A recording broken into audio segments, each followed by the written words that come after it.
I'm going to construct 4 arguments tonight.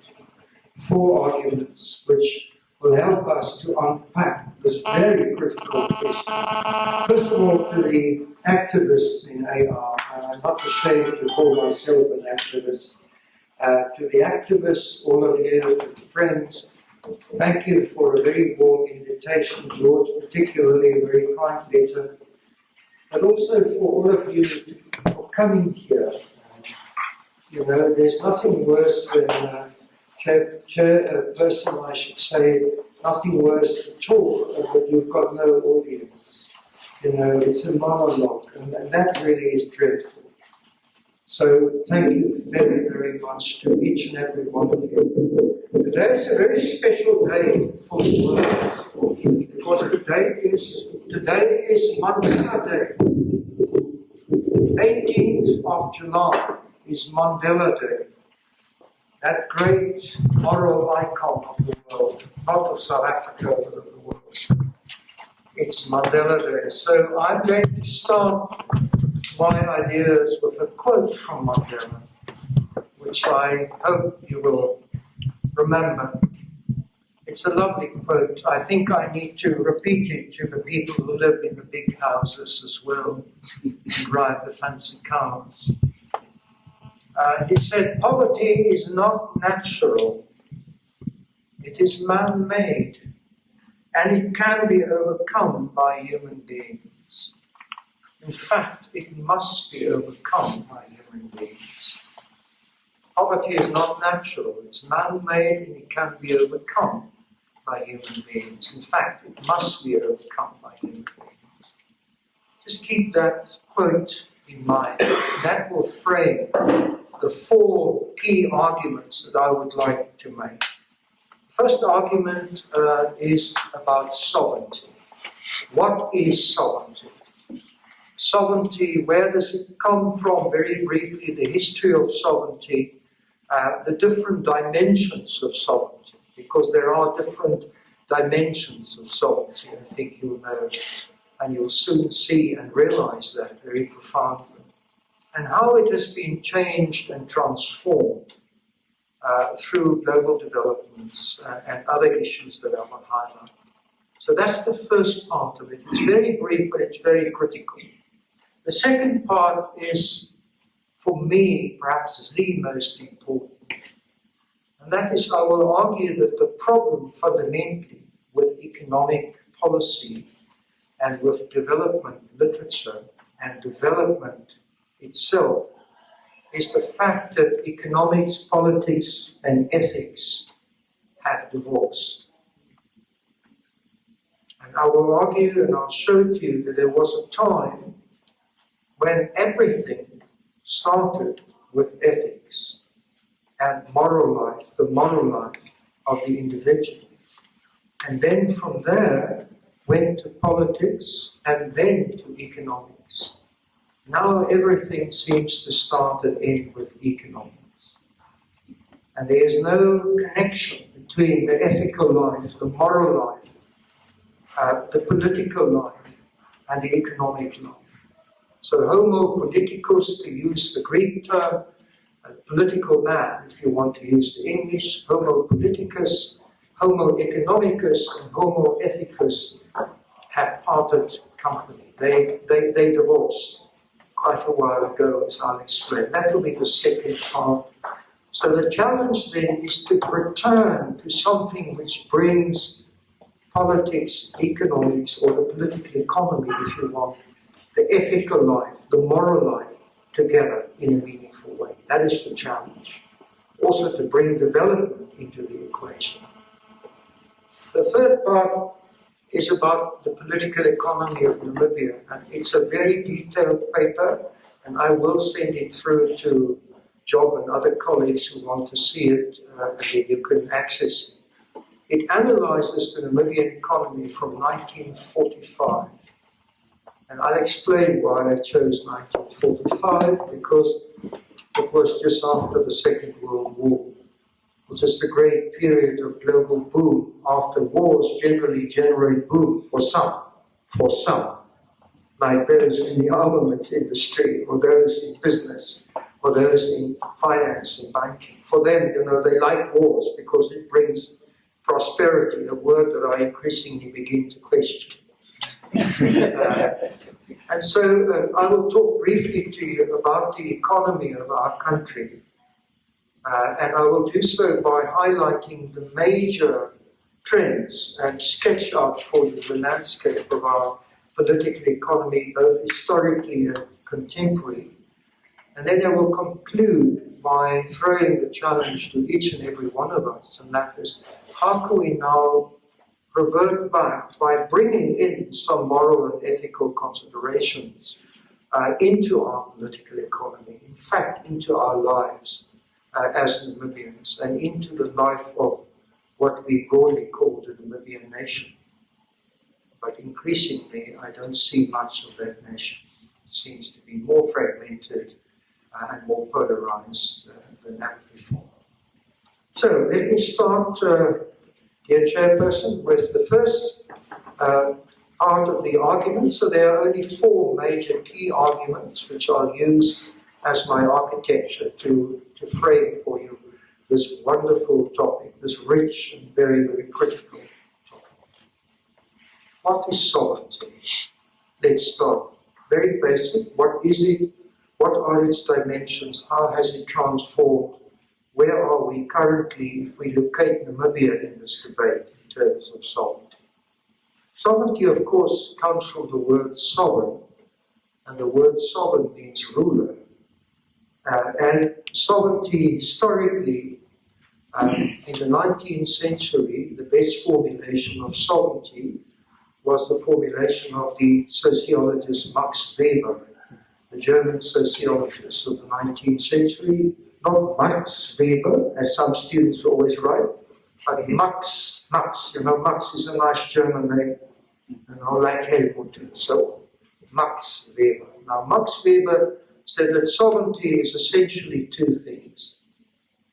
It vests fairly absolute monopoly of decision and power internally in the state or in the individual representing the state. And secondly, it has an external dimension. In other words, it is the recognition of that sovereignty, that power, that capacity to make policy, to make decisions, which is then recognized internationally.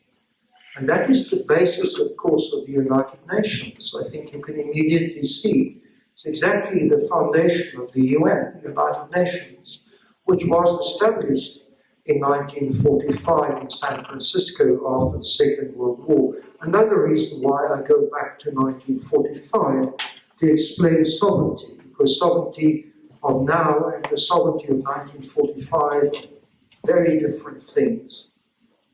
So the two basic dimensions is the internal one, meaning that there is not an absolute power to make a decision, but there is a relative monopoly to make that decision, and there is, Weber argued, a relative monopoly on the use of legitimate force. Please listen carefully, not the use of force, but the use of legitimate force. So in other words, force that has been recognized and authorized, that you can use it in terms or in the name or in the interests of the state. And sometimes, sadly, in the interests of those who control and dominate the state. But sovereignty clearly has undergone major transformations. And I want to talk to you about those so that you have an idea of why I do that, not to impress you with my knowledge of sovereignty, but to show to you why it's important to make these distinctions.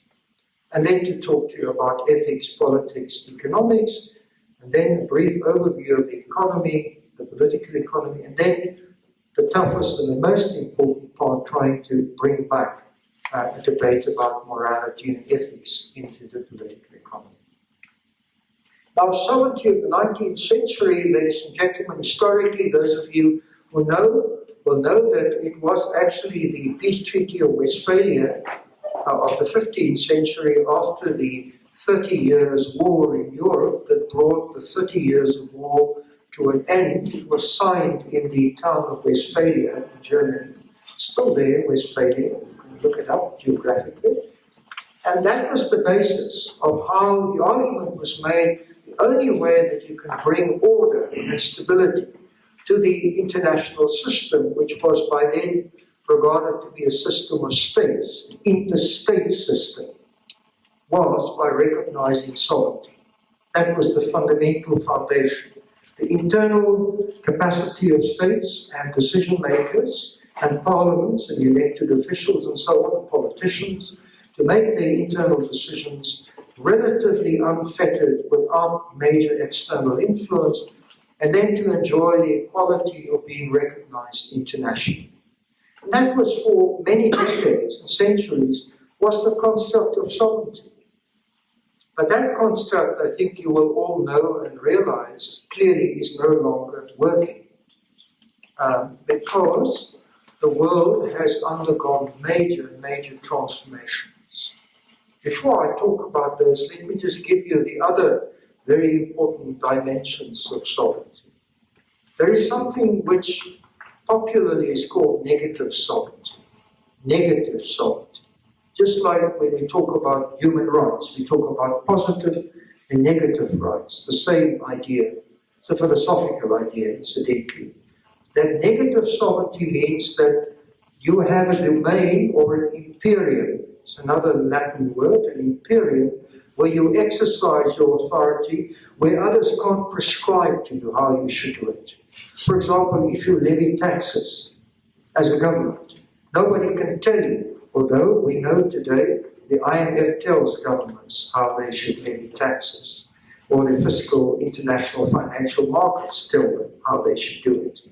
But in ideal terms, the idea of negative sovereignty was that domain of policy, that area of politics and decisions, that area cannot be transformed and cannot be taken away or removed by any other actor, no matter how powerful that actor is. That's the foundation of Donald Trump's idea in America First, negative sovereignty. But for Trump, of course, negative sovereignty also means racist sovereignty. And it means other rather odious dimensions of sovereignty.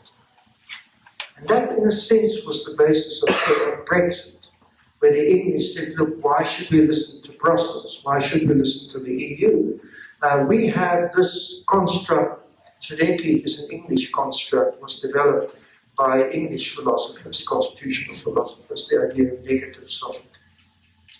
Then there's the idea of positive sovereignty, or the idea of what some legal philosophers and some moral philosophers call democratic sovereignty. In other words, positive sovereignty, like positive rights, gives you the right to do, to act, to undertake, to engage in, to organize, to debate. So what we are doing tonight, in a sense, is a positive right. The right of freedom of speech, for example, is not a negative right, but a positive right. Okay. While the right to life is a negative right, meaning nobody can take it away. It's the same construct that people work with when you look at sovereignty. So there are positive sovereignties, or there is what is called democratic sovereignty, which matters a great deal for people, for citizens, where they feel that they ought to have the space, the policy space, to decide for themselves without being prescribed to by others from outside their region, or from Big Brother down south of the Orange River, or wherever it is, or by the UN, or by the United States. The Big Brother should not prescribe. That is democratic sovereignty, and that's positive sovereignty. We can come back to this. But then, of course, there is also the reality that sometimes one pools sovereignty. You bring sovereignty together.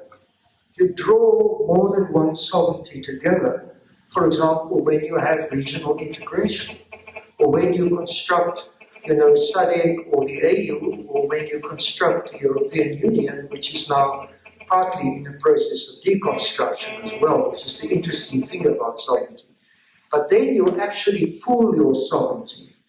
You bring more than one sovereignty together on the assumption that that will promote the common interest of the regional bloc or the regional grouping, or that would enhance development, or would facilitate investment, or whatever the issues might be, or would facilitate the free movement of people or goods.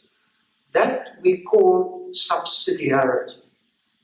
That's a huge word, subsidiarity. In other words, it sort of comes from the word subsidy. It means that you actually share and you support and you strengthen by the process of pooled sovereignty, or sometimes called common sovereignty, or by the process of what the EU calls subsidiarity.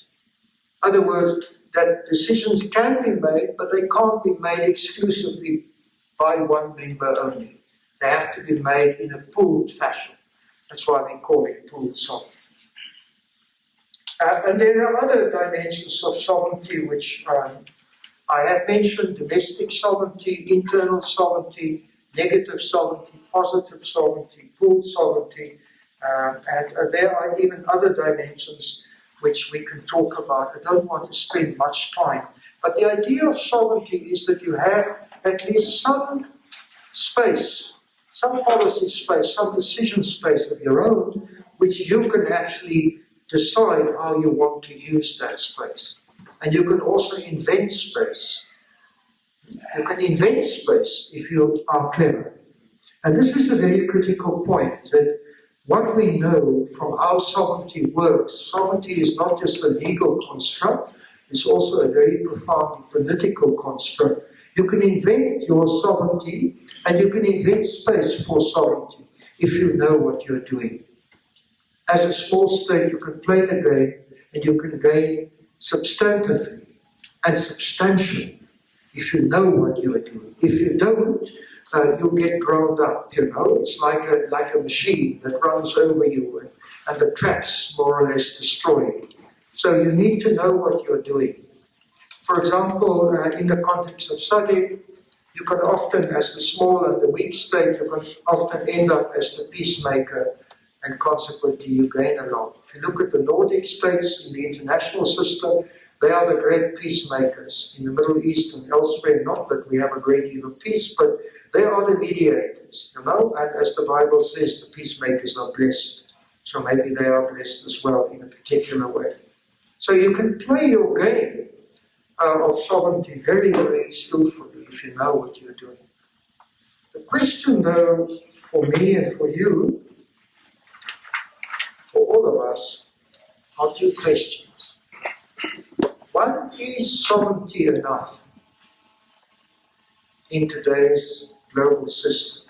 Is sovereignty enough? A relatively easy question to answer.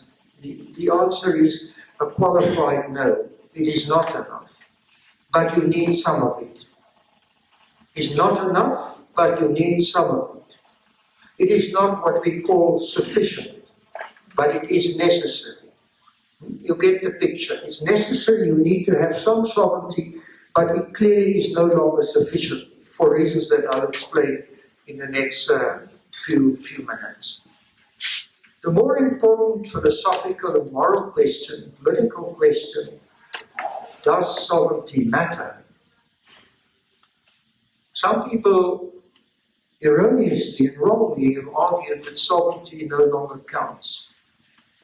You know, the neoliberal economics, the people who drive the agendas of trade integration and market integration, and so on, they have more or less said, look, sovereignty is dead, don't have this discussion. But they are wrong. They are wrong for very important reasons.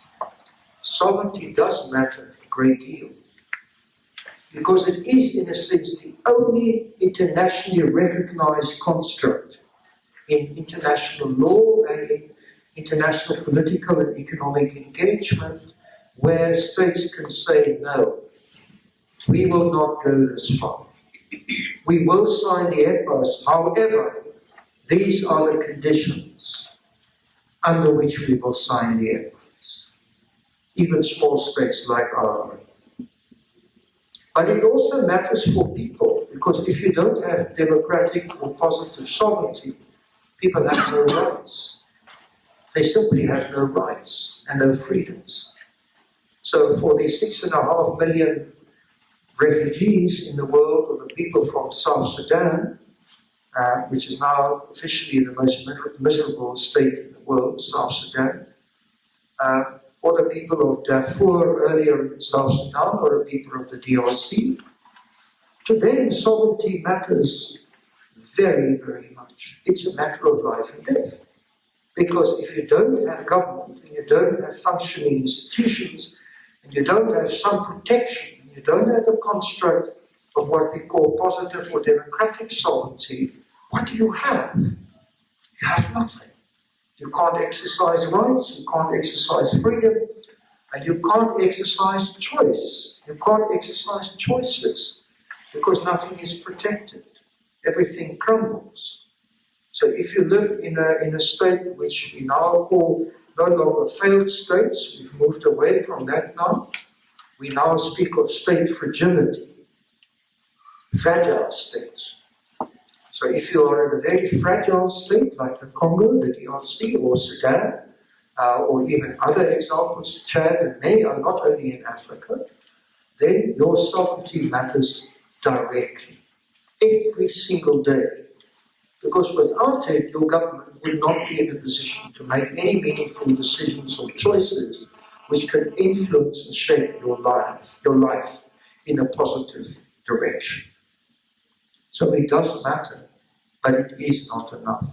It is not sufficient, but it is necessary. And you can see already the contradictions, the tensions. I hope you can see them. I'm not very good at drama, but I think you can already see the tensions. You need it, but it's not enough. And if you don't have it, then you are already worse off. Then you are the big loser. So it does matter. And it matters for reasons that I will explain briefly. But before I do that, what has happened to sovereignty? I said the sovereignty of the 19th century, or even of 1945, after the Second World War, has transformed. Not only in terms of different kinds of sovereignty, but in the substance, in the actual substance of it. Why? Well, I think one explanation clearly is the network world, where the world gets, in a sense, more connected, more interconnected, where the connections are much more extensive and they're multi-layered and multi-leveled. So that you have economic connections, you've got trade, you've got security, you've got people, you've got, cultural connections, you've got a whole construct of connections. And you've got connections that come out of ideas like human rights, for example, or the right to development, or gender rights, and so on. Those are connections which are critically important, bringing states together. So the states are becoming more interdependent and sometimes more accountable. Sometimes not. An example is the US. The US now is less accountable for the global system than it ever was. Less accountable, although it is interconnected like very few other states in the world. So again, you can see the contradictions. So regionalism, regional integration, globalization, the global economy, but very especially the financialization of capital. The fact that today capital is no longer the capital of Marx, of Karl Marx, or the capital of the Industrial Revolution. Capital now is essentially financial capital, which means it flows where it wants to, which means it crosses borders with impunity. You can now transfer capital electronically. You can go to a bank and you can transfer millions all over the world. So the financialization of capital has transformed the whole construct of economic sovereignty, domestic sovereignty. Just to illustrate this, when South Africa formulated its first comprehensive Black Economic Empowerment Framework, what did the financial capitalists do? They divested and they kept their capital on hold. Wait and see. And then, of course, as you know, the politics changed dramatically in 2009, where the current president in South Africa took over power in a fairly clandestine way. And then immediately the financial capital stayed away. And it's very hard to bring it back. It goes elsewhere. So that's the first very profound difference. The second very profound difference, which we underestimate, is the challenge of ecological sustainability. A lot of the development projects, a lot of the regional projects that we have in Africa, even the AU project 2063, the SADC projects, all of them are politically important and they matter politically. But they may not be ecologically sustainable. In fact, many of them will not be ecologically sustainable because of what we as humans have done collectively to our environments and our world. And then you factor in things like global warming, for example, you factor in the erosion of agricultural land, desertification, you factor in the destruction of forests in the DRC and other places, changes in rainfall patterns and so on. And then you end up essentially with an environment where a lot of these very important mega projects may not be ecologically sustainable. And that in itself and by itself has transformed and weakened the domestic sovereignty of states to deal with the issue. Because the issue is transnational. You have to deal with them transnational. Another reason why sovereignty has transformed, of course, is the transnationalization of crime, where you now have transnational crime syndication. And you've got other developments, and I'm a little hesitant to talk about terrorism as a global phenomenon. I'm careful, I qualify that carefully. But some people argue that is also part of the equation. I don't necessarily agree with that, but the reality is that some of these issues around security and around crime, around the criminalization of states and economies, and shadow economies, and parallel economies, call them what you want. The Panama Papers story, for example, has actually detracted and removed a lot of the sovereignty of small economies and states, where suddenly they find the money flows out, and you've got briefcase companies, and you've got all sorts of other activities which are partly legal and mostly illegal. And again, that affects your sovereignty. So there are many other reasons. And then another reason, I'll stop here, there are others, and please, you should bring them out for me, because I think you know them all. But another reason, very critical reason, is of course that we now have a proliferation of international actors. We have states, and we have non-states, and we have the transnational actors, and we have regional actors. We have even individuals as global actors.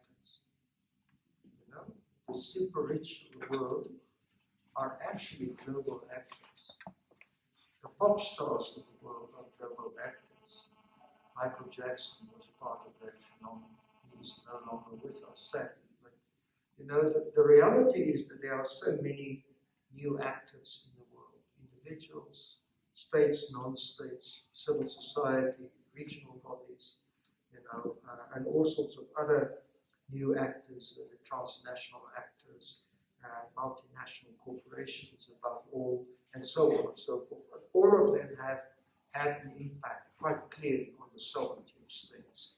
Economic sovereignty, political sovereignty, so even their positive sovereignty. Because now they tell you what you should do and what you should not do, and what's right you should have. The UN itself is such an example. If you don't play along, then you are in trouble, That impact on your sovereignty. So it's a complicated business. What does this all mean? It means That sovereignty in politics and economics is not a constant, but it's a construct that is fluctuating. That's what it means. I just summarize for you. We can talk a lot about it, but I mean, that's the summary. It's not a constant, it doesn't stay at the same level. It goes up and goes down. It fluctuates. And I'll show you in relation to Namibia's economy exactly what I mean. So keep that in mind. So that's enough on sovereignty, I think, for now. There's much more, but I don't want to talk on sovereignty alone. I think I'll be unforgiven if I do that. Second argument I need to make to you for the purposes of the brief lecture is the separation between ethics, politics, and economics. If you go back historically, and those of you who are now advanced students in politics will know, if you go back historically, the foundation was ethics. Ethical life, personal integrity, personal ethics. I'll explain more closely now. Everything started there. The common good, the good life, the ethical life. Everything started there. If you go to Socrates, to Plato, to Aristotle, and so many others, you will see that was the foundation. And after that, you had politics. If you read Aristotle's Politics, or you read his Nicomachean Ethics, his masterpiece on ethics, one of the first systematic attempts to discuss ethics in life and in politics and philosophy, you will see everything started with ethics, followed by the polis politics, which was the highest public good, the most desirable public space, if you want, was politics, and then economics. Since the Enlightenment, which is the late 17th century, beginning of the 18th century, ethics, politics, economics have divorced, have moved apart. If you read all the economic theorists, including Marx, but especially if you read them all, the great economic theorists, starting with Adam Smith, Alfred Marshall, Karl Marx, John Maynard Keynes, Paul Samuelson, Ricardo, Milton Friedman, and I'm almost tempted to say even Joseph Stiglitz. I'm tempted to say. Maybe you will not like that, but he won't like it. But the reality is none of them have factored in ethical and moral considerations in their philosophical writings. None of them. They talk about inequality, and Stiglitz and others talk about justice, but in a very specific sense. But none of them have an integrated theory of morality, moral philosophy, and ethics. What is ethics? Let's just make it clear so that everybody knows. I don't want anybody to agree with me, but I want you at least to know how I understand it. What is ethics? Ethics is the short Greek word which means integrity, personal quality. In fact, corruption means that you have corrupted your personal quality and your personal integrity. So ethics is the interface between values and life. That's ethics. So you could choose to live the ethical life, or you could turn your back on the ethical life and say, I'm out here to make money, or I want power. I'm not concerned with ethics. But that's only the beginning of the story. You can have moral ethics, which means that you have ethics as part of a moral philosophy. And those of you who study philosophy will know ethics and moral philosophy is one of the branches, one of the main areas of philosophy. You can bring them together. You can have what we call normative ethics, which means that you can do certain good things, good deeds. For example, you can have empathy. You can have sympathy. When somebody dies, often, then you take them out of the cupboard. You hide them away, If everybody is happy and everybody is full of merriment and full of party and full of boast and so on, then we hide, the normative ethics away. But when somebody dies, then suddenly we bring out, almost out of the proverbially out of the cupboard. And then we come and we sympathize and we empathize and we support and we say we are sorry, what a good person that was, and so on and so forth. That's what we call normative ethics. It's then you use values like empathy and sympathy, or sometimes, equality, or any of those values, or freedom or liberty.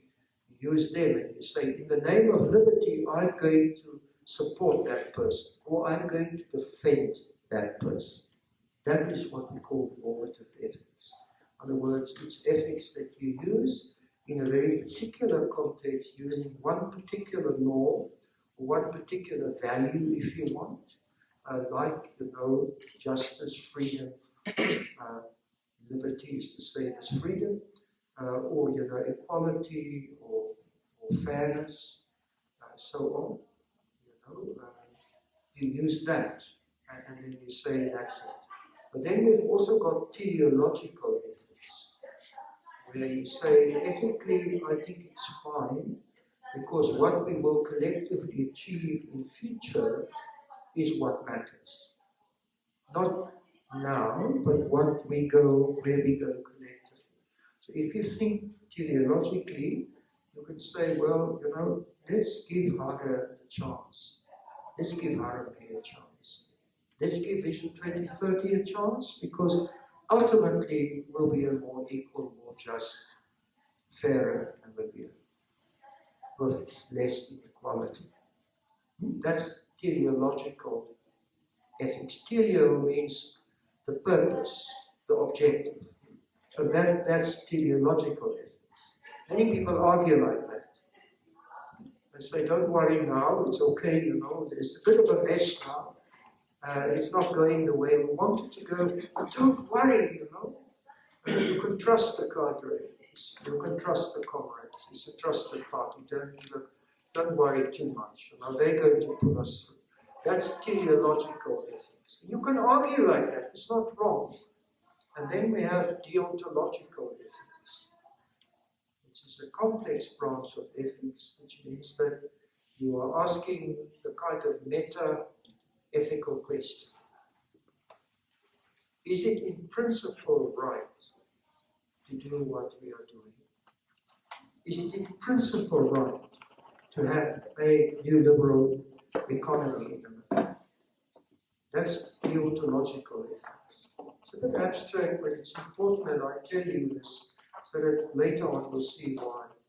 And then, of course, you have medical ethics, and you can have, all sorts of ethics in business, whatever you want to have.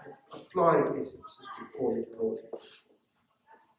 The problem, though, friends, is that since the Enlightenment, what has happened when we talk about economics and about the political economy is the idea of economic rationality has replaced ethics. Economic rationality. So when you are critical and you criticize policy, and you criticize government, you criticize the lack of service delivery, the few farms that have been bought, the few homes that have been built here and there, then somebody says, oh, don't worry, Andre, economic rationality determines this. It's too expensive. The cost of capital is too high. The cost of servicing is too high, So economic rationality has replaced the ethical argument. It's a pity that not everybody has a house now, but it's bad luck, we can't deal with it all. The problem is too big, the scale is too big, it's too expensive, and we can't do it. We can't invest all this money now, we don't have it. We are broke. Or we don't grow the economy, that's another dimension of the economic rationality argument. economic growth is simply too slow or too low, so we can't distribute now, or we can't redistribute because we don't have economic growth. And I know all of you have heard this argument, maybe not in the same language, maybe not in the same way that I present it to you tonight, but then people say, you know, Andre, don't be unrealistic. We don't grow the economy, there's no economic growth, nothing happens. You know, we need to grow at least, you hear it every day, we have to grow at least at 5% or 6% or 7% before we can do anything on the redistributive side. We can't redistribute because we don't grow the economy. We can't have jobs because we don't grow the economy. You know, that is the cyclical argument. Always privileging growth over everything else. The reality, dear friends, as I'll show to you tonight, is that you have to do both. Even if you don't grow at 5 or 7 or 8%, you have to redistribute. You have to. If you want to be stable, if you want to be just, if you want to be fair, and ultimately, if you want to keep the society together, you have to redistribute. How you do that, we can discuss. But the principle is beyond reproach, not only ethically and morally, but also in reality. You need to have redistributive strategies that work and that can change people's lives. And they can bring greater justice, equality, and fairness to everybody. And that can be, in that sense, the foundation morally and ethically, but also economically. So what I have in mind is you have to think not along the lines with great respect of government. You do not have to think, in my view, along the lines of the Harambee Plan, nor indeed along what I dread, the NDP5s or the NDPs. We now have number 5. You have to think completely different. Because at every point in this economy, and I'll show you tonight, even if we had very high growth, and we did not redistribute. That is the moral question. Why not? Now that we are in deep difficulties, profound deep difficulties, we're now in the quicksand of the economy. We're now spinning the wheels without traction, like a car who's got stuck, along our west coast. Now we say we can't redistribute because we didn't grow, we don't have the money. But when we grew, we did not distribute or redistribute. See, this is the tension. I'm sorry, I'm bold, but I must be, otherwise it's no good having me. So let me look at the economy briefly, and then let me present to you a number of arguments, and I will be very brief because I want your input. A number of arguments, a number of ideas that will help us to address the balance between economic growth and redistribution. Because you can take it from me, and you don't have to believe me. If we do not redistribute, we do not deal with the problems of inequality and injustice, there will be no future for women. So I'm arguing we have to reboot Namibia. This is a computer language, which I apologize for, but we have to reboot Namibia dramatically, and we can. The good news is we can, and I'll show you the examples. We can, without breaking apart, without destroying the economy, and so on and so forth. Let's look at Namibia's economy in this context, and then I'll come up with some very bold, maybe very foolish suggestions, but nonetheless, I'm going to throw them out to you. I have done, and I won't do it tonight, I've looked at the Namibian economy in terms of the national accounts and the public data From 1945 to 2017, where we are now. And what do we see? We see the following picture, and I'm not going to give you all the detail or all the stats, but here and there I will give you statistics to show you actually what I mean. What do we see? We go in 1945, the 1950s, when I was a young boy in the 1950s. I'm now 70, so I was around in the 1950s. The economy grew remarkably rapidly. Namibia had an unprecedented growth rate of over 10%. And that growth was not used to deal with the social inequalities even of the 1950s. And that growth basically was for the privileged few, to be very brutal for the whites and for the multinationals who controlled the economy, the diamond sector and the mines and those who had large tracts of land. This was the pattern throughout the 1950s to 1960s. Then we had the 1970s. I think those of you who were born by then will know. We had the energy crisis, the first global energy crisis in the world, where the price of oil shot up dramatically. We had major difficulties. Even in this country, I can tell you, I know by then I was already quite an advanced student in 1973. You had to get a special permit from government to travel to South Africa because of the scarcity of oil and fuel, especially fuel, petroleum. The 1970s was a difficult time, and then the 1980s and the 1990s for Namibia, a great success story started shortly after independence in 1990, where everybody in the world loved peace. And people came, we said we want Namibia, one nation, everybody rushed in here, good and bad, and we had a very, very sustained growth that was over 6% for the first period after 1990. The economy grew, but again, historically, we did not use the growth to redistribute. Again, we did not, despite all the sweet talk and all the other promises. Despite the 1989 SWAPO manifesto, which I almost wanted to quote to you verbatim, but please look at it. 1989 SWAPO manifesto. I had a personal copy given to me and signed by the current president. It's quite an important document, where we said we will build a just society, we will affirm people who have historically not been affirmed, and so on and so forth. All the right noises, without scaring the investors away.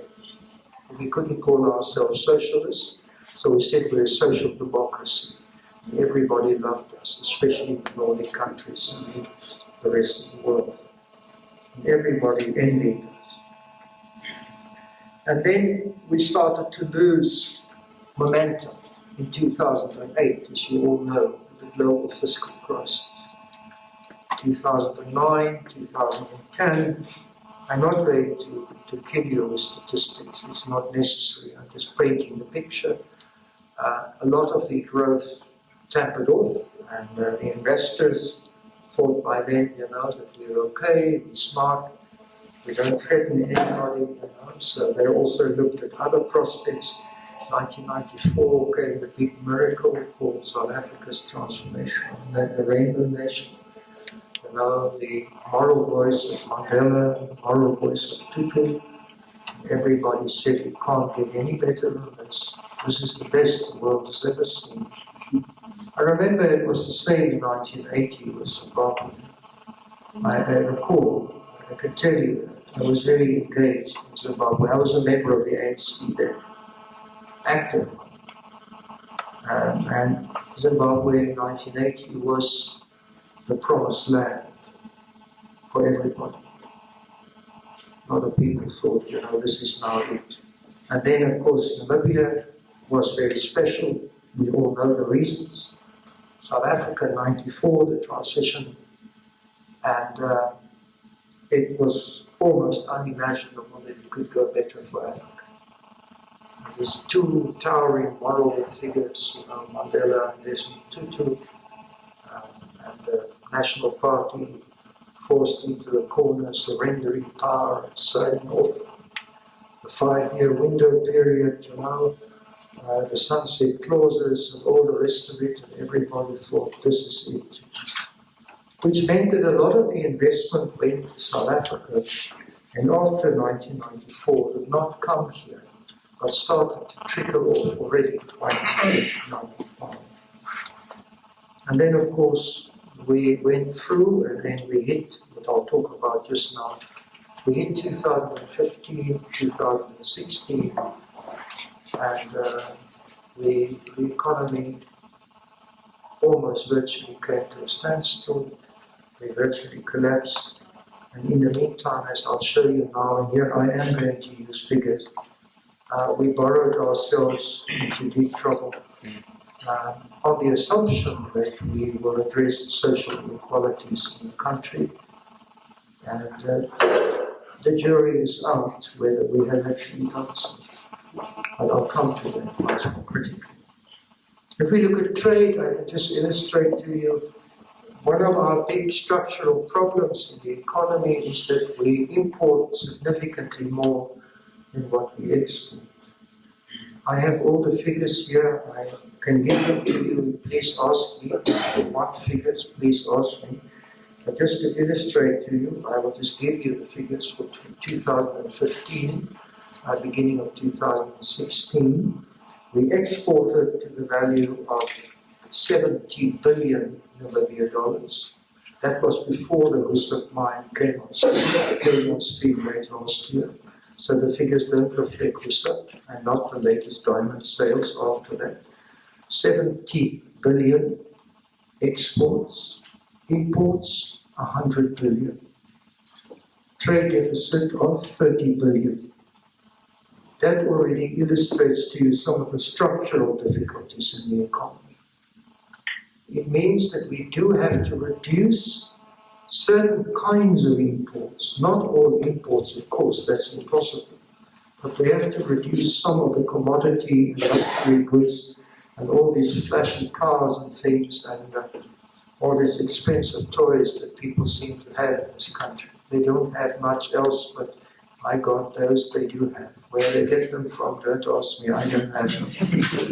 I have a 12-year-old cell phone and an 11-year-old Land Rover second-hand. But we like the flat screens. And this is not simply to be naughty with you, but it's part of our problem, the very high consumer values, and the consumers in the country are very spoiled. We have a range of cars. I checked the other day, South Africa's got over 3,000 different cars on the market. Over 3,000 different cars. Models, model ranges and so on. What for? And we now even have a whiskey festival. People don't have money. We have a whiskey festival. I don't know. For me, it's a problem. I don't drink whiskey. But the problem is that the balance of payments changed very dramatically. Because even in 2016, the imports were 108 billion, and the exports dropped even below 68 billion. So you can see already we carry like an imbalance of about 30 or more billion rand dollars every year now for the last few years on our balance of payments. So that is one of our big problems. And during that, government took 2 Eurobonds for 500 million Namibia dollars each. Borrowed money, the first one was okay, the second one wasn't, because then we saw the euro crisis. And the money was borrowed on the assumption that we wanted to bolster our foreign reserves. In other words, because we didn't have much foreign reserves in terms of the Bank of Namibia. And those of you who study economics will know that you need about 3 months of cover for your foreign reserves. We were down to 6 weeks. This is not a state secret, it's public knowledge. So then government took up the second 500 million euro bond, which was issued in October 2015. That was during the present reign of the present president. I'm not blaming him, but I'm just giving you facts. This has made it very difficult for us. Our trade balance was very large. The level of debt, public debt, rose to 37% of GDP. More than a third of our GDP was public debt, which we have to repay, and which we are now battling to repay. And on top of that, ladies and gentlemen, what happened was that, and this is a staggering figure, and please check the figures. I challenge anybody to prove the figures wrong. So not thumbs ups, these are the official figures. Government expenditure then rose dramatically for a whole range of reasons. And I will show you statistically that it is wrong to blame the current president for the crisis. I can show it to you statistically. If you give me a few minutes, I can unpack it for you. But the problem was that government expenditure rose dramatically. On top of that, the borrowing, the huge balance of payment deficit, the trade deficit, the deficit, the growing borrowing in very expensive currencies like the EU, you know, those were euro bonds, very, very expensive to service. Not in rand, but the recent borrowing was in rand of the African Development Bank, 300 million. I don't even know whether you know that this year, 300 million. But that was in rand, so it's the same denomination that we have, so it's easier to service, it makes much more sense if you have to borrow. We had no option, we had to borrow. Government expenditure in 2010 was 30 billion. 2010, please check the figures. 2010, 30 billion. The revenue, the income of government was just slightly over 20 billion, so about a 10 billion difference, which is okay, it's fine, it's not a major problem. But 5 years later, 2015, government expenditure exceeded 60 billion in 5 years, from 30 billion to 60 billion, which in any economic terms is dramatic. And the revenue also went up, but the revenue just touched 50 billion. So again, a 10 billion differential, the deficit. So these are structural issues which we are now dealing with, which we now have to come to terms with. Another thing that happened, which I need to talk about, if I don't, I'll be irresponsible. And please, I'm not here to lambast government or to say they're hopeless or they failed or Hage has failed. I'm not saying that, but I'm just showing you the picture, the reality that we have to deal with when we talk about the economy, we talk about redistribution and empowerment and so on. Another thing I do have to mention, dear friends, in 2008, Namibia had 48 state-owned enterprises, as they are now called. Public enterprises, 48 in 2008. 2016, as I stand before you, the Cabinet will decide tomorrow on the fate of 2 of them. I can tell you whether they will continue or close down. In 2017, we have over 90. We had 48 in 2008, now we have 90. Now many people would look at that and say, well, that's not a problem because, you know, you create employment. But remember, you create, it costs money, state expenditure, and it's not necessarily productive expenditure or productive employment. Those of you who want to know, I can give you the figures. How many people currently are employed formally in the state-owned enterprises? 14,500. But we have jumped them up from 48 to 90 between 2008 and 2017. And the sadness, as many of you know, is that many of the state-owned enterprises are not properly governed. Many of them have very serious difficulties. And I will leave it at that. I'm not here to call names, although I know a great deal. I was a chair of one of the state-owned enterprises until last year. I know a lot about that sector, about the difficulties in that sector. But that's a question we need to ask.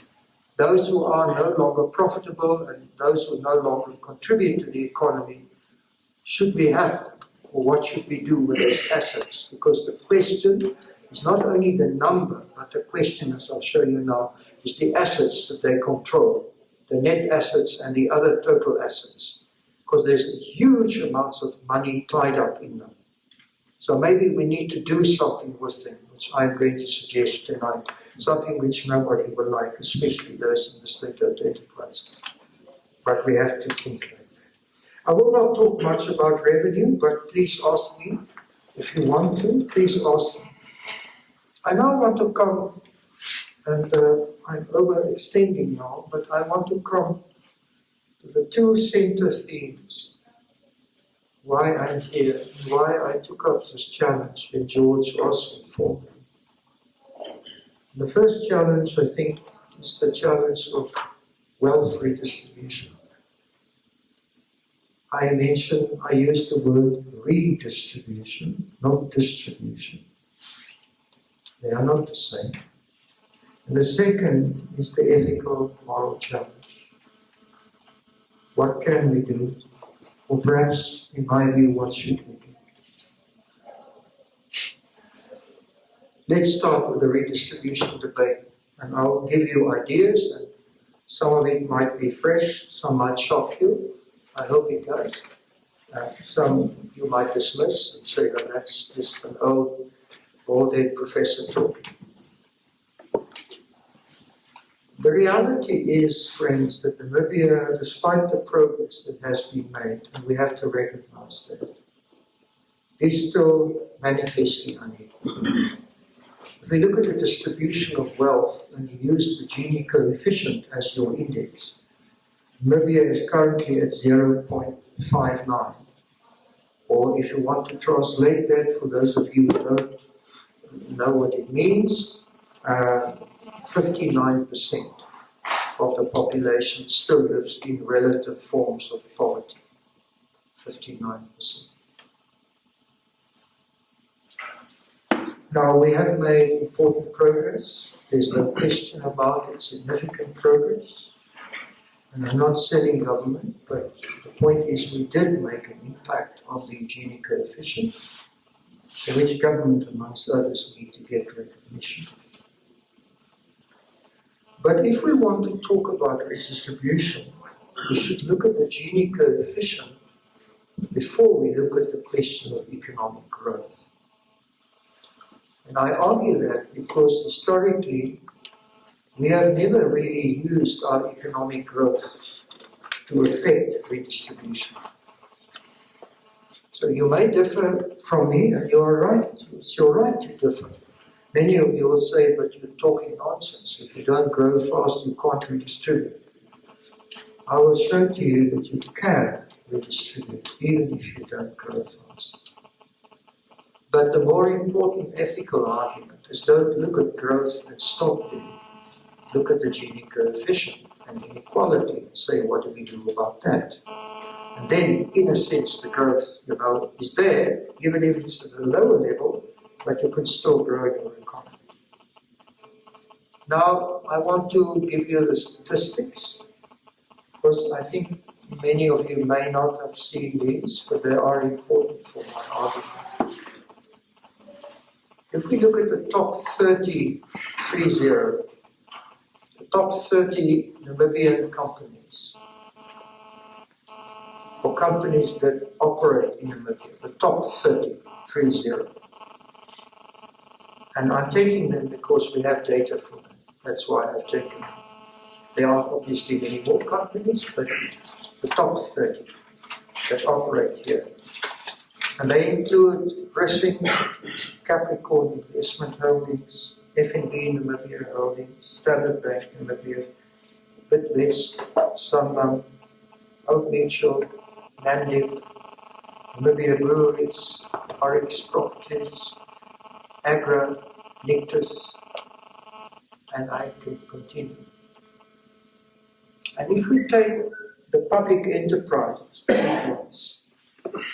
the big ones, like NamPower, like NamWater, like NamPort, like Telecom Namibia, like Midco, like NamPost, like Transnamib, like the NVA Fund, like the RCC.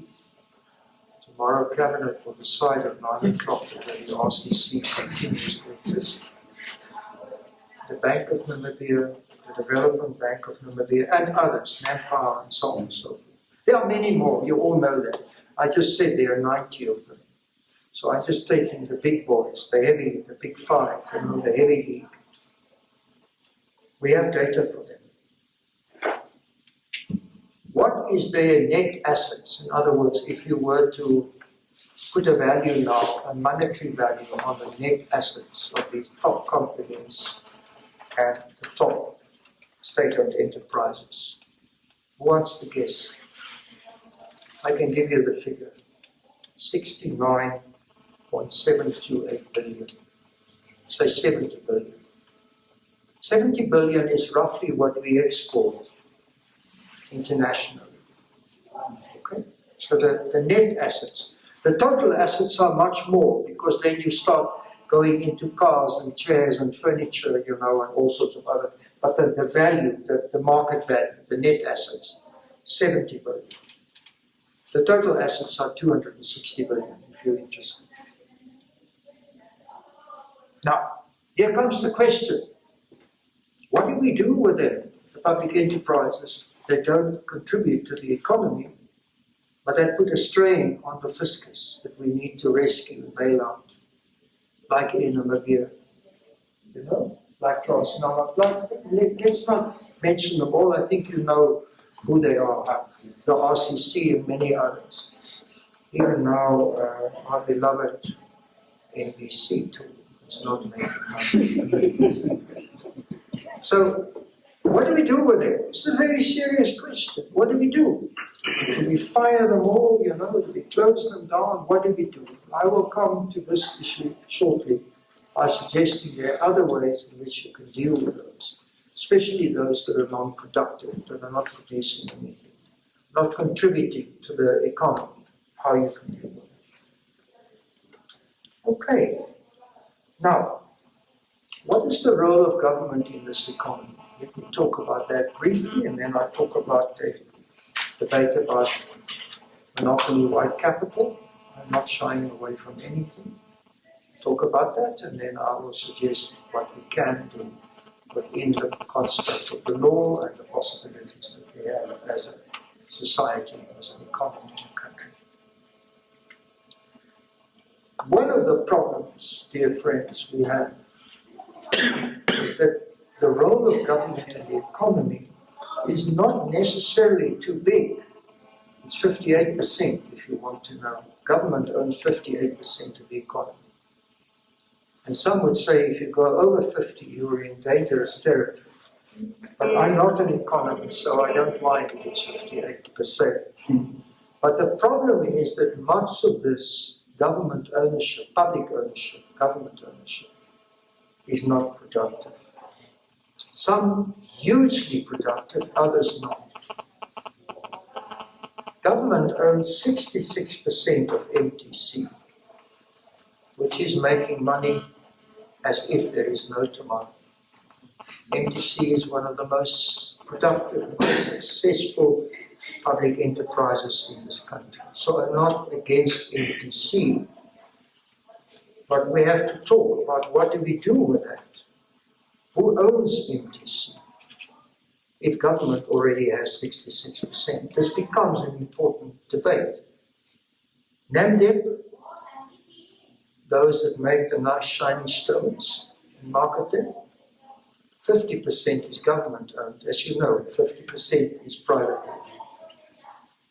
Meatco, 30% government owned, 70% privately owned. I'm not a great meat eater, so I don't really care about the share.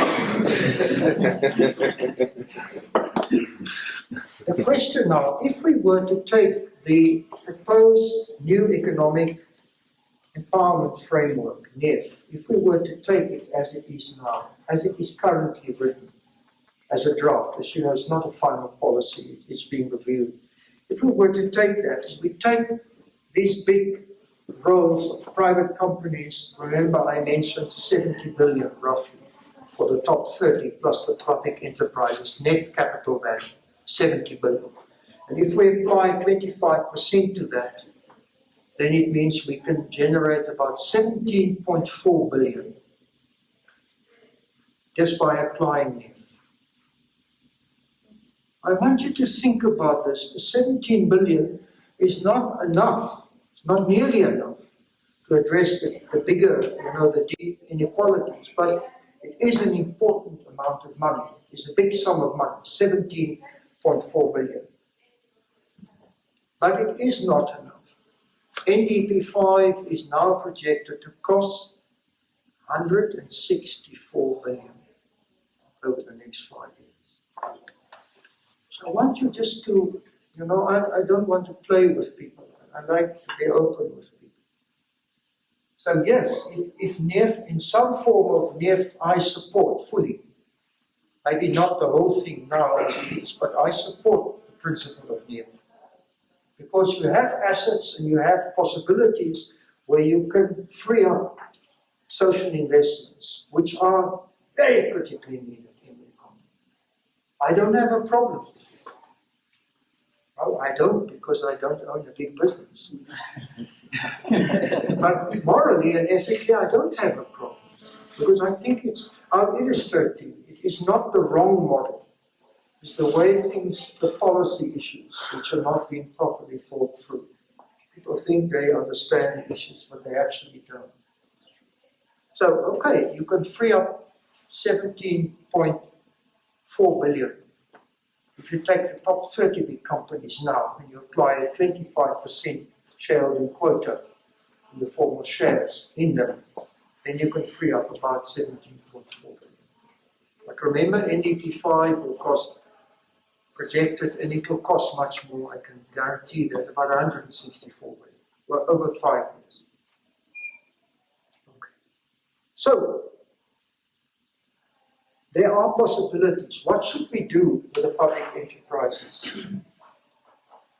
Some of them, I believe, we need to open up to Namibians to have shares and investments in them.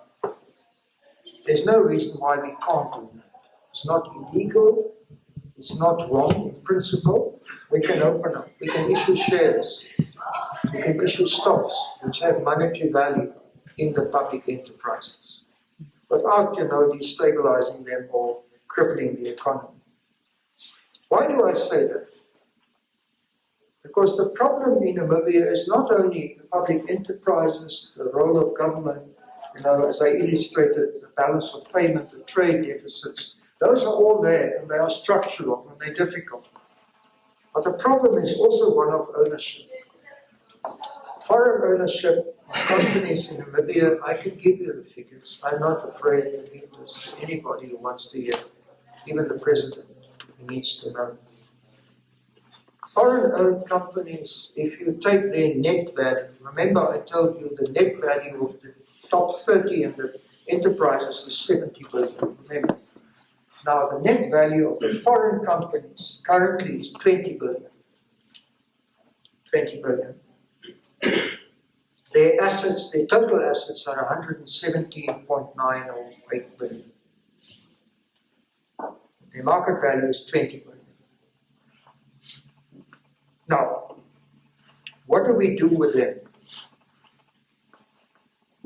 If we restructure the public enterprises and we reduce the number, we make them more efficient, and we open some of them up to shareholding by Namibians under certain proper frameworks, we can already empower a lot more people. But then we have the foreign companies, which cannot be left untouched.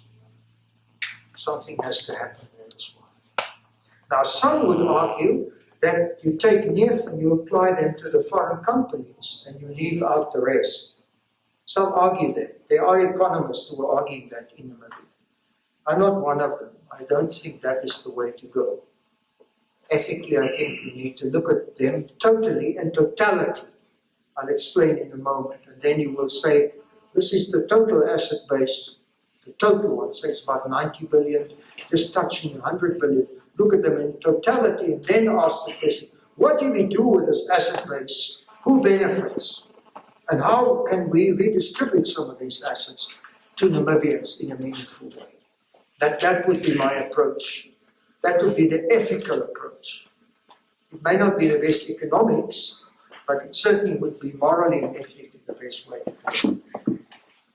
Okay, so let me just, I sketched this picture for you. At the moment, another thing that I need to tell you is that currently government, because of the skewness of the economy structurally, the issues of ownership, the role of the public enterprises, the role of the big, almost monopolies, if you look at them in local terms, the big private companies, the top 30. Because of that, here is another statistic that will hopefully pull your socks off. I will not go beyond your socks tonight, but maybe even more.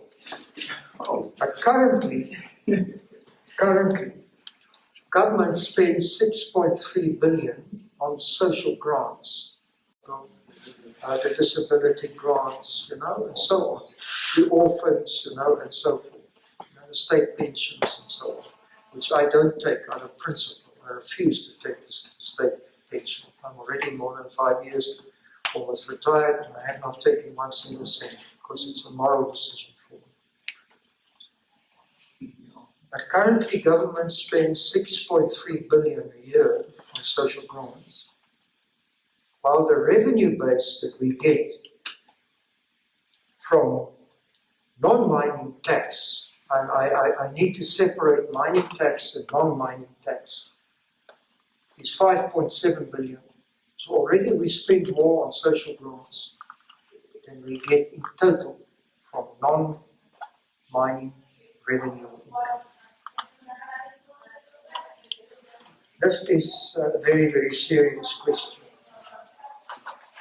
Because the problem is, relative to the rest of the economy, the non-mining tax goes down, but the social grant expenditure inevitably will go up.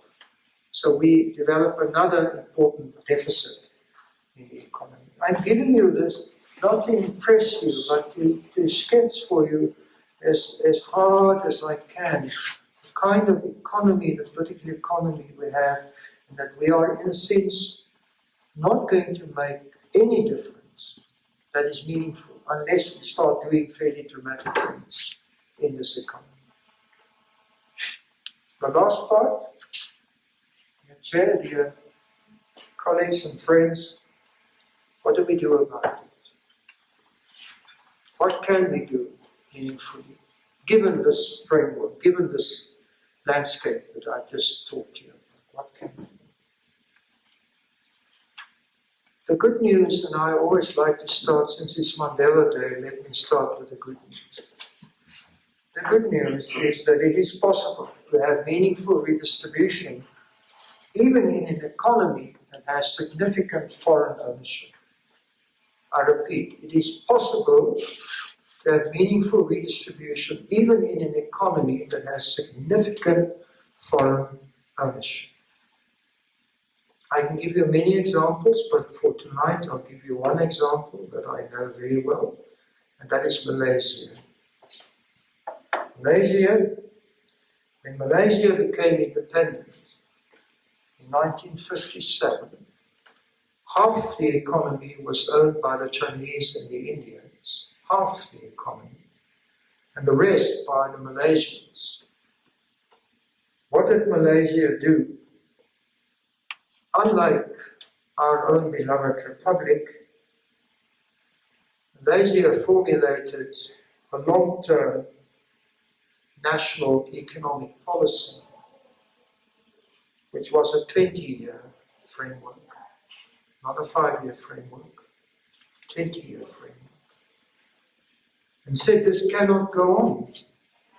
The Indians and the Chinese are too powerful, and the ethnic Malaysian people born in Malaysia don't own much. The Bumi Putras, if you want to know their ethnic name, Bumi Putras. Sounds like people with big stomachs, Bumi Putras. Be that as it may. So what did the government do? The government said, this foreign ownership cannot continue. It cannot continue. It's unhealthy. We cannot build Malaysia. We cannot build a Malaysian society. We cannot build a middle class comprising of Malaysians if the Indians and the Chinese particularly control our economy. You can't do it. It's impossible.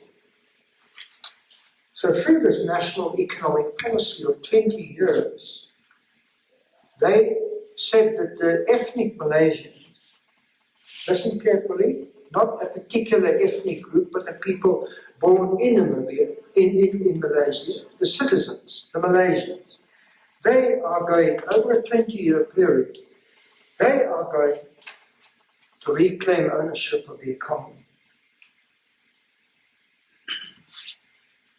And you know what happened after the 20 years? The ethnic Malaysians controlled 70% of the economy, and the foreigners 30%. Now some will laugh and say this is not fast enough, good enough, and I agree, it is not, but it was a very interesting model. This is how it worked. But let me first explain, what did the Indians and the Chinese go do? They divested and left for China and Singapore. They took their money, I'm almost tempted to say their dirty money. They took their money with them. The Malaysians continued to build their society, their economy. They said, Malaysians must get the tenders from the Chinese and the Indian companies.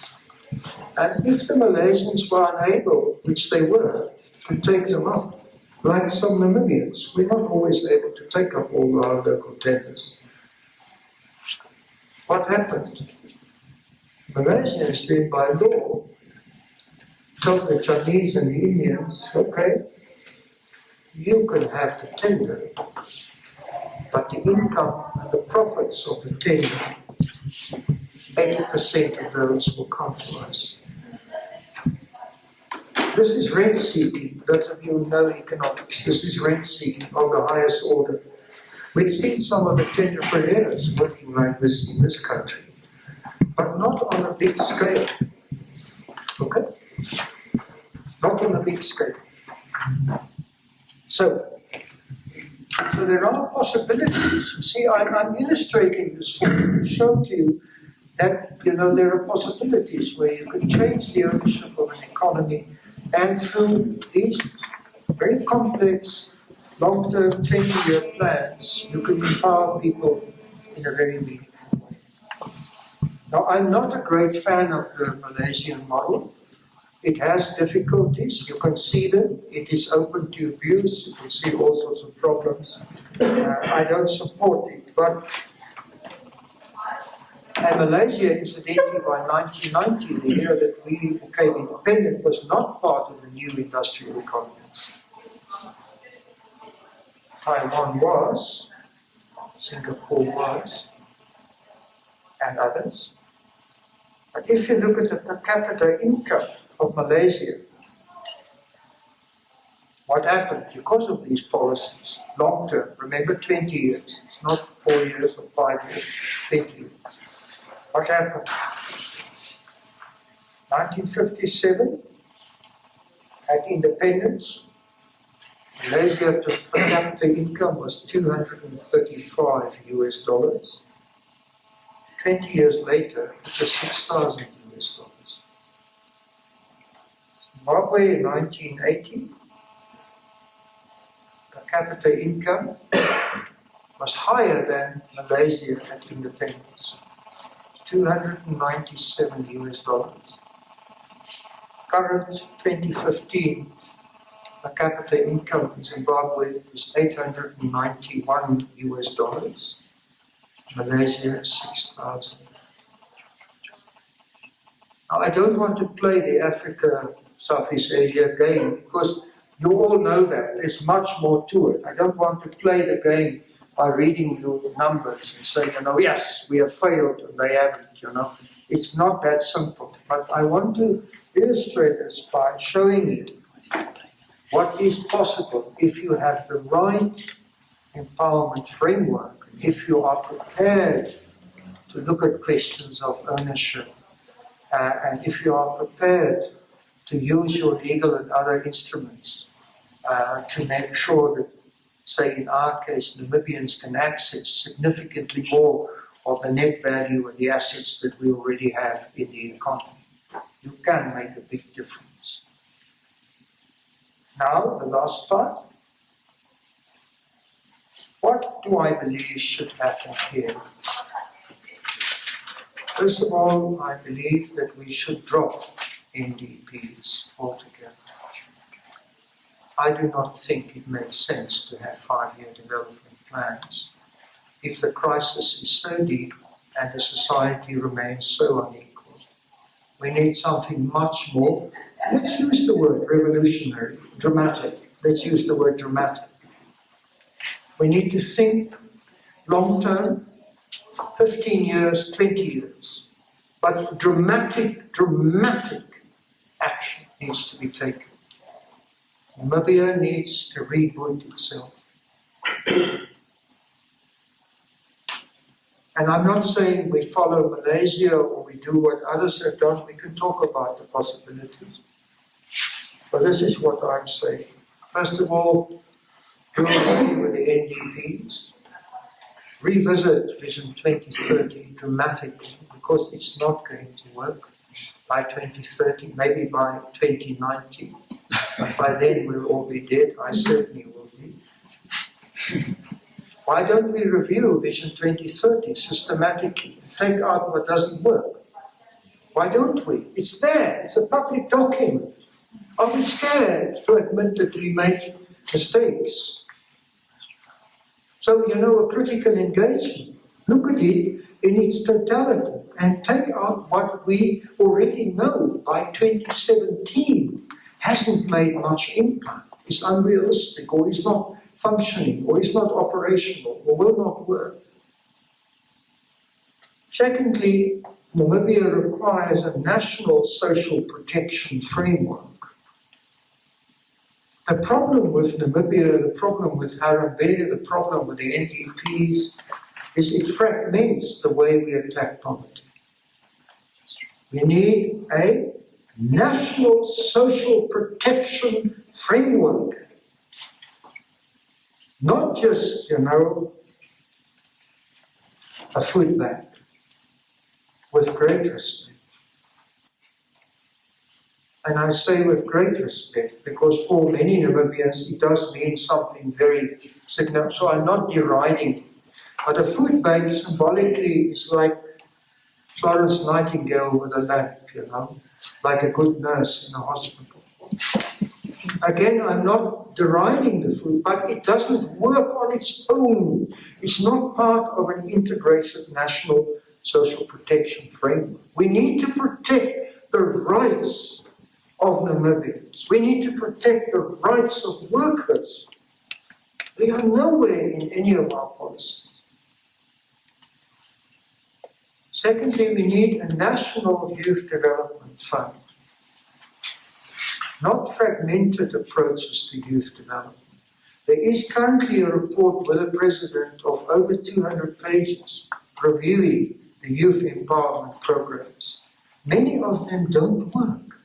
Some have made a difference, that's true, but we need a national youth development fund. Even the AU now, as you know, has accepted that, where African members of the AU have to make a contribution, 1% of GDP, to an African-wide youth development fund. Thirdly, we have to review all the microcredit schemes that we have in the country. Now we need to move away from market-based rates to non-market-based rates. Some people cannot afford the rates of the market. It's as simple as that. Even if they have the access to the microcredit, they can't afford market rates because interest rates are high. You borrow money, you pay. You buy a house, you pay. So you have to work differently. All first-time home owners need to get tax rebates. This is how the US built the middle class. So if you're a first-time home buyer, you buy your flat or your house or whatever, you make a big capital investment, you need to qualify immediately for a tax rebate. You pay this tax because you're contributing to the welfare and the social stability and the integration of your society. SME finance and development, clearly we got wrong badly, as we now know. Now we can be clever because it happened, but the reality is the idea was a good one. But you know what happened? Who got the money? Who got the loans? Even big companies, scandalous, absolutely. Woodman Rock, for example, scandalous. Got a huge loan from the SME bank. This is really nonsense. You know, I can always use something strong.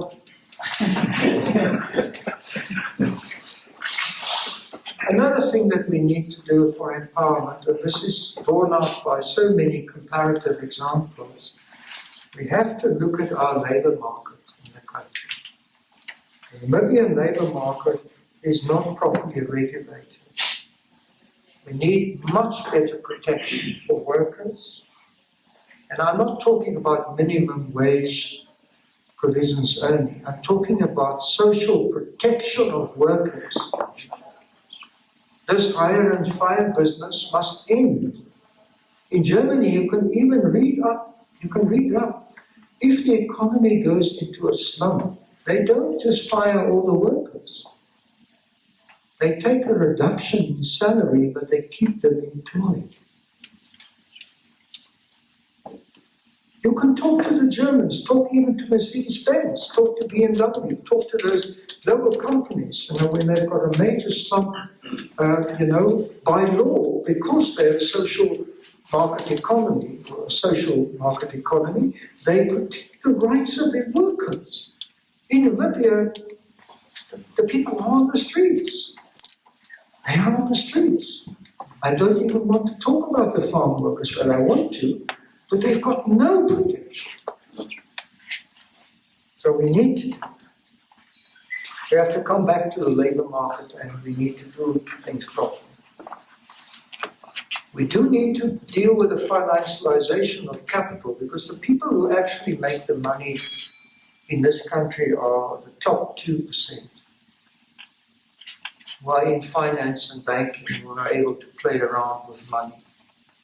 And here they put the money and they make a quick buck and so on. I will also stop because it's 8 o'clock. Then we need to revisit trade. This is a big debate. Because clearly you have to trade, but you have to revisit the conditions, the rules of origin, the conditionalities of trade. You have to protect some of your infant industries. You cannot open up the whole economy. You'll get slaughtered, literally. You'll get slaughtered. You'll be like that chicken. You won't have one feather left. You'll be stark naked if you open up your economy. You need to look at trade facilitation, trade protection, infantry industry protection, conditions of trade. We have to do that. We are simply too small. We can't just allow everybody to come. Tax reform, another area. where you can empower many, many people by changing your tax regime. The best model currently, and this is a huge debate, but the best model is what is called common consolidated corporate tax. Common consolidated corporate tax. In other words, where you would have tax rates for companies which are not too high. Botswana is using that model, the only one in Africa, where you wouldn't tax companies, 40% or 48% or even, but you would say a common corporate tax of about 30%, but in turn, those companies are required to make social investments. Come to us, you pay less tax. However, there is a responsibility on you socially. This is what you should do. And then there are many other issues on the agri-economy, on the state itself. I won't go into detail, but I want to say something on land. And this is by no means all that's in the paper, but I want to conclude with land. You obviously know that it's a hot issue. You know we are facing the second National Land Conference. And we know that land matters. And we know the politics and the symbolism of land. I have a lot in the paper about the state, about what we can do with these public enterprises. Tapala Taipopi, many of you might have seen his article in the Namibian. He also dealt with some of these issues. Several young Namibians gives me enormous hope and respect for the future. People are talking the same language. What about land? The basis for land should be an integrated national land audit, where all land, including urban land, and, in my view, former ancestral land, and state land and privately owned commercial land, and church land even, should be audited properly. Very important. Secondly, there is an equality provision in the Constitution which we should use in respect of land. Not just the freedom, liberty provisions, but the equality provisions. They are in the Constitution and they are in Chapter 11 of the Constitution, the principles of state policy. We don't use them. We've never used them since independence. What we then do with the land audit is we determine meaningful thresholds throughout our country for ownership, co-ownership, partnerships, cooperative ownership. All possibilities are there. There are many possibilities. Most importantly, for productive land use and sustainable land use. Those of you who have read the latest study was done on the Omasati region and others, and the Oshikoto region, particularly by Wolfgang Werner from NUS and others, will see many of these small-scale agricultural land-based schemes don't work. They are not viable economically, they're not sustainable. So you need to have productive use of land as well as, of course, ownership. And you can also share ownership. What is the problem if you have joint ownership of a farm? What is the problem with that? There's no issue. As long as people can, be treated equally and you can have joint ownership and the farm workers who work on those farms can get ownership and get shares and own some of the wealth on the farm. What is wrong with that? That is, just the ethical, moral thing to do. And those of you who are interested in the leasehold studies on leasehold land use in the country, please, there's a wonderful new study by the Legal Assistance Centre, which you may or may not have seen, which, as I indicated, the colleague from NUS did. A very, very good study, and it's on Oshikoto with some other very important Wolfgang Werner and Charles Tom Bayer. It's called Leasehold as a Vehicle for Economic Development, a case study of small-scale farmers in Namibia. Oshikoto region. It's available at the LSE and at NUS. It shows you what can be done and what can't be done. Okay, I think you're as exhausted as I am. I need to stop. One thing that we do need to do, and I say this also, and Rui knows, I am a farmer's son. I have a lot of knowledge and background in farming and agriculture. What we have to do is we have to reduce climate risk in this country. There's no question. So we have to practice climate risk reduction policies. We are not just dealing with climate variability now, but we are actually dealing with climate change. Not only us, but us. And then there are a couple of other issues as well. So what I'm saying at the land conference, the upcoming land conference, the basis for that conference should be a research, scientifically based, archival based, serious research, land audit, with the data on the productivity, the carrying capacities of those lands, the rainfall patterns. We have got all the data, it's all there. It's in the archives, it's in our meteorological services. We have rainfall data going back to the German colonial period. We can see the broad pattern. And then we need to sit down, we need to deal with the ancestral land, we need to deal with land that was illegally or unfairly taken from people. We have to deal with those issues. And I can tell you, these issues are real. You all know them. If you take an area like Rehoboth, for example, I've worked there in the archives. Rehoboth currently is about 1.4 million hectares. It sounds a lot, but the people of Rehoboth also say that they have lost a lot of land, and they have. Germans and to the South Africans. We need to put these issues all on the table. Then we need to say, we want to manage our land sustainably, ecologically, and as I say, we need to reduce climate risk reduction and practice what is called green agriculture and all sorts of things, water and all these issues. Then we can move forward. And then we break the pattern monopoly ownership. And as far as I'm concerned, we do not allow foreigners to own land. This is my position. And those foreigners who have land and have farms, and we have the data, we expropriate their land.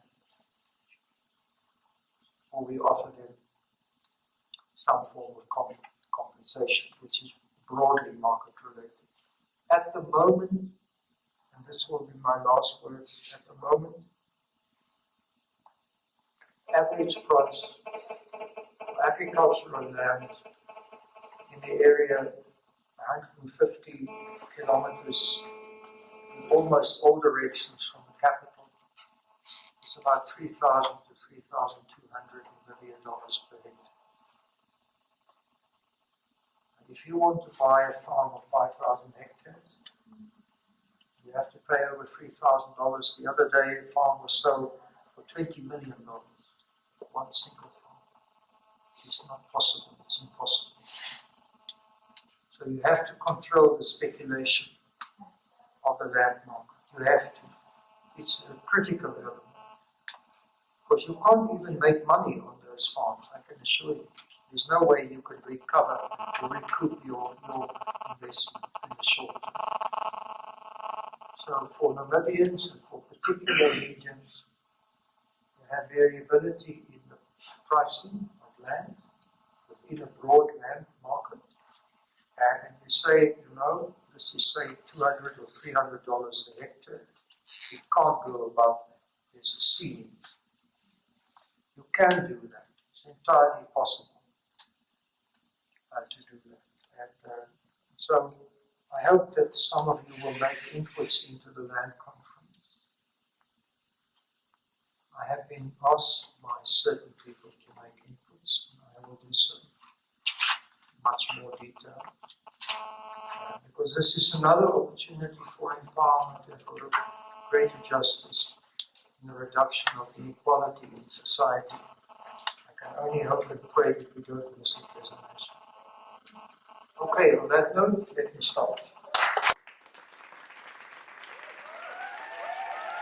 What I would like to ask you then is two questions. One, while you stressed mostly the national component of our problem, I know you're aware we're in a global economy, and Namibia with 2.4 million people cannot compete in ways that a Malaysia can or a China can. Even now, the Germans themselves in the EU need the EU to compete with Brazil, with China, with India. There's no way Namibia in and of itself can hope to compete with these folks, which is why indeed we are Namibians and we're strong, but I think it's better to be Africans and strong because then together we'll be able to compete. So I would like you, if they put those sanctions on Namibia, we won't survive that.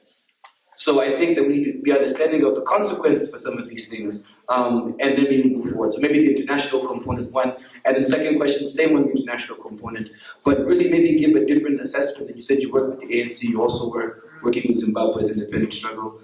Some of us are doing research on that right now. I do want you to give a little more of a discussion on the Pan-African question. So we're talking about SADC, for example, like maybe give an assessment of SADC and what SADC could do more to integrate our economies. Because listen, the EU, while the EU has problems, we're clear about that, they're finding ways to try to, Namibia cannot negotiate with the EU itself one-on-one. There's just no way that can take place, you see. So the question is with SADC, for example, what would your assessments of SADC be as a way to kind of deal with some of these national questions, and really the idea of a united Africa, a more integrated economy politically, can really be the only ways we can deal with some of these questions collectively, because if we deal with them in nation states, I don't think it will be a solution ever in the future. So thank you for that. I believe we have infringed on moral ethics in terms of our political activities right now in the country. So this is to say that you look, for instance, at institutions that are supposed to uphold our ethics. Let's talk about, for instance, institutions like anti-corruption. So we have politics so twisted that, for instance, the head of this institution is politically appointed. And I think to that extent, it also cut corners from objective ethics. So what would you say about that? Most people who write on politics and political economy have forgotten that, that one should really start with an ethical base. We should first ask the ethical question. What is the quality of people, and not to judge people and to condemn them to hell, but to make sure that your public officials, your politicians, your public representatives are ethically, that they are strong and they don't have a lot of cracks, and that your public institutions are ethical institutions and they are not swayed by short-term political interest or by the influence of a powerful politician and so forth. So, for example, already, when those individuals are appointed, there ought to be a due process where people are actually screened very, very carefully, even by members of the public and the citizenry. And that, it's not jobs for jobs for pals. And this is a very serious issue. I mean, if you look at the procurement debate, which I think many of you are following now, there's another illustration, where procurement has given a space and a niche to certain individuals who got preferential treatment in what essentially would be public resources and the allocation of public resources. So there again, you need to make sure that you've got the mechanisms in place and that you can put the best possible people that you can get in those positions, and they ought to be open to public scrutiny. I, for example, have proposed in another paper to government that we have to change the whole budgeting system in the country.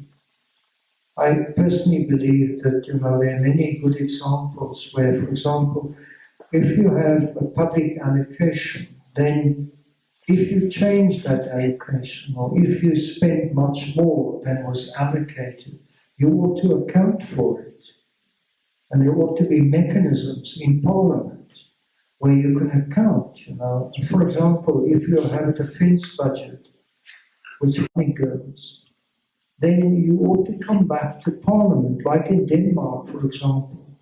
They've got a 5-year framework where the budget that is allocated through the Danish Parliament, in the presence of the Prime Minister, incidentally, when I was there, was riding a bicycle, he didn't even have a car.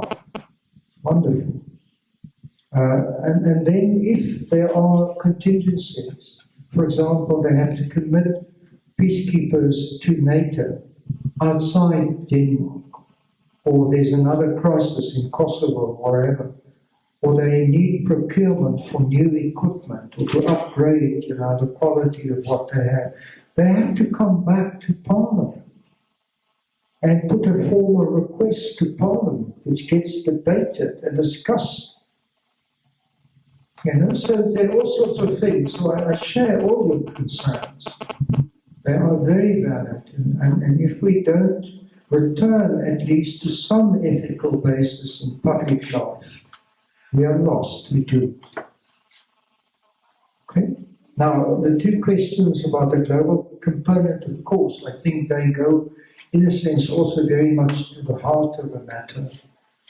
The reality is that through globalization, first of all, globalization has so many dimensions, as we all know. Mostly people focus on the fiscal or the financial dimensions, but it also has a trade dimension. It also has a security dimension. It has a very profound political dimension. It has a cultural dimension. It has an ideological dimension. And so you can continue. So what most smaller economies do, or medium-sized economies, is that they build regional economic communities to try to first of all, to develop bargaining power vis-a-vis the strong global economies, and secondly, also to enhance intra-regional trade and very critical intra-regional investment, which makes them then less vulnerable, to the fluctuations in the global economy.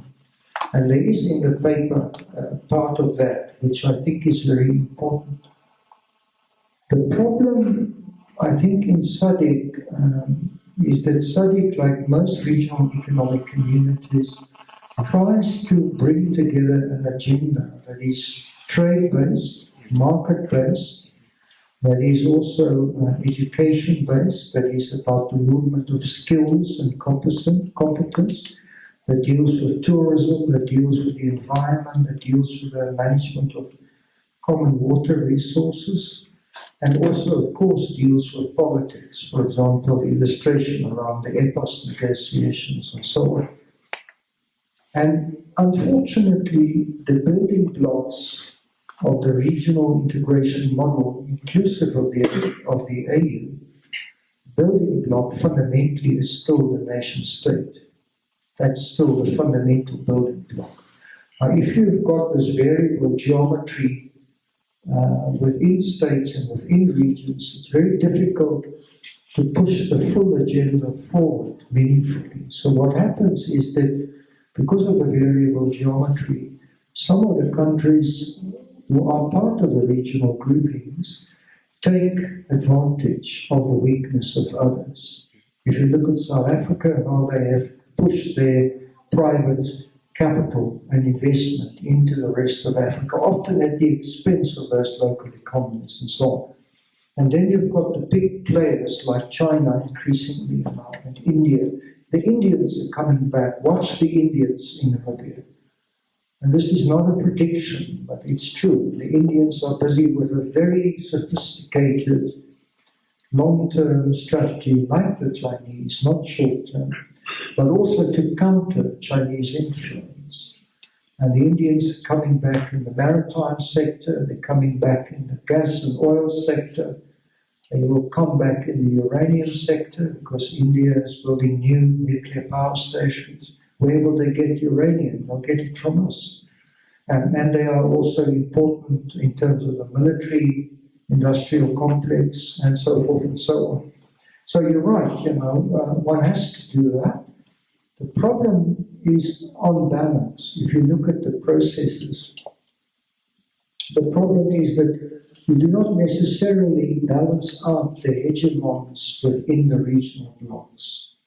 That, in short, is the big problem. The hegemons, like Nigeria in ECOWAS, like South Africa in SADC, perhaps like Kenya and the East African Economic Community, and a few other examples, traditionally Egypt in North Africa, and Maghreb Union and others, the hegemons tend to get greater advantage.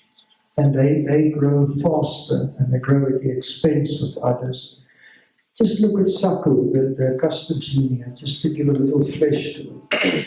We used to, up at one point a few years ago, and I've got the figures in the paper, I didn't talk about SACU at all tonight because of time, but there was a point when we got over 14 billion out of the common revenue pool from SACU.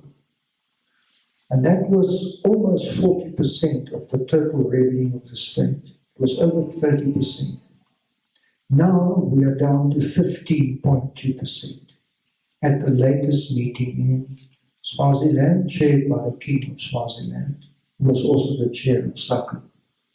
So we are down, we've dropped down, the revenue income has changed dramatically. So you're right, these are all the difficulties, the contingencies that one has to plan with. But the question of the model of integration becomes very important. Most countries, like South Africa, they favor investment. It also controls the investment portfolio, for obvious reasons in SADC, and they favor investment and trade. But very few countries favor development integration. In other words, when you have transnational projects like us in Angola or us in South Africa, there are a few small examples, like the management of the Okavango Delta and a few other examples, but not major ones. And that has been the problem. That I think for smaller economies like ours, working with Angola around the management of the water resources and the environment, and later on tourism and all the other aspects that can be added, would make so much more sense. But currently Angola is violating all the international agreements on the Okosom, on the Okavango Delta, all of them, including SADC's Shared Water Resources Protocol. And we do nothing about it. So the Chinese are putting up sugarcane plantations in Angola. They put up 4 very big cattle farms with abattoirs and all sorts of things, and they all extract water from that system to a level where, in the longer term, the Okavango Delta and Botswana may actually become complete desert. So those are the kinds of issues. It's development integration, it's the social integration, it's the integration of services, the service sectors, because that's the new model of integration. It's not the old linear model like the EU started off with, the coal and steel thing. As you know, it's a complete new debate, integrating the service sectors of the region, integrating the education systems of the region, making sure that you have common standards throughout the region, also technical standards, standardizing the quality of health delivery, education and that, the transferability of credits and so forth. Those are the issues, and there I'm afraid we are a little behind. Agenda 2063, the Pan-African agenda. I am a Pan-Africanist. I believe that Pan-Africanism is not dead, far from it. I believe that the way we can build and construct a continent would be through the Pan-Africanist impulse and the shared histories that we all have and that we share. Even now, increasingly, North Africa is coming south, and south is going north. Just analyze South Africa and Morocco's relations. It's a complete new axis that wasn't there until hitherto. The accession of Morocco, for example, to the EU, the fourth largest economy in Africa, Morocco. So, I think like you, those are the kinds of things that should happen where we can actually make the continent stronger in relation to the rest of the globe. But watch India. India is busy in Namibia with a very sophisticated strategy. And the Indians are master diplomats. They know the business, they know the terrain. Okay?